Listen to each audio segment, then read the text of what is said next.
ಓಂ ಶ್ರೀ ಗುರುಭ್ಯೋ ನಮಃ. ಹರಿ ಓಂ.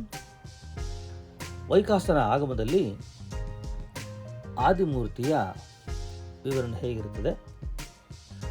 ಆದಿಶೇಷನ ಮೇಲೆ ಕುಳಿತಿರತಕ್ಕಂಥ ಈ ಆದಿಮೂರ್ತಿಯು ಬಲಗಾಲನ್ನು ಕೆಳಕ್ಕೆ ತೂಗಿಬಿಟ್ಟಿರ್ತಾನೆ.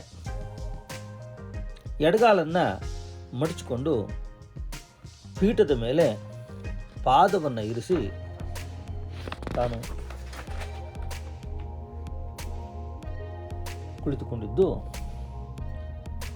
ಮೇಲಕ್ಕೇರಿರುವ ಮೊಣಕಾಲಿನ ಮೇಲೆ ಎಡತೋಳು ಉದ್ದಕ್ಕೆ ಚಾಚಿಕೊಂಡಿರ್ತಾನೆ. ಬಲ ಅಂಗೈಯನ್ನು ಪೀಠದ ಮೇಲೆ ಊರಿಕೊಂಡಿರ್ತಾನೆ.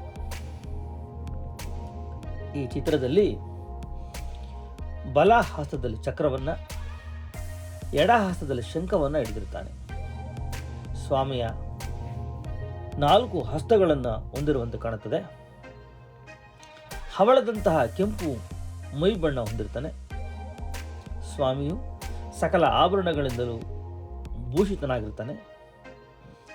ಚನ್ನವೀರದಿಂದಲೂ ಅಲಂಕೃತನಾಗಿರ್ತಾನೆ. ಆದಿಶೇಷನು 5 ಅಥವಾ 7 ಹೆಡೆಗಳನ್ನು ಹೊಂದಿರುವಂತೆ ಇರ್ತಾನೆ. ಆ ಆದಿಶೇಷನ ಹೆಡೆಗಳು ಕಿರೀಟವನ್ನು ಸ್ವಲ್ಪ ಮರೆಮಾಡುವಷ್ಟು ಬಗ್ಗಿರಬೇಕು. ಎಡಪಾರ್ಶ್ವದಲ್ಲಿ ಭೃಗು ಋಷಿಯು, ಬಲಪಾರ್ಶ್ವದಲ್ಲಿ ಮಾರ್ಕಂಡೇಯನು ಒಂದು ಮೊಣಕಾಲನ್ನು ಊರಿ ಕುಳಿತಿರುವಂತೆ ಇರ್ತಾರೆ. ಶಿವ ಮತ್ತು ಬ್ರಹ್ಮ ಇಬ್ಬರು ಕೂಡ ನಮಸ್ಕಾರ ಮುದ್ರೆಯಲ್ಲಿ ಪ್ರಾರ್ಥಿಸುತ್ತಾ ಇರುವಂತೆ ಎಡ ಮತ್ತು ಬಲ ಪಾರ್ಶ್ವಗಳಲ್ಲಿರ್ತಾರೆ. ಇದನ್ನು ವೈಖಾಸ ಆಗಮದಲ್ಲಿ ಆದಿಮೂರ್ತಿಯ ವಿವರಣೆ ಹೀಗಿರುತ್ತೆ. ನಮಸ್ಕಾರ, ಒಳ್ಳೆಯದಾಗಲಿ.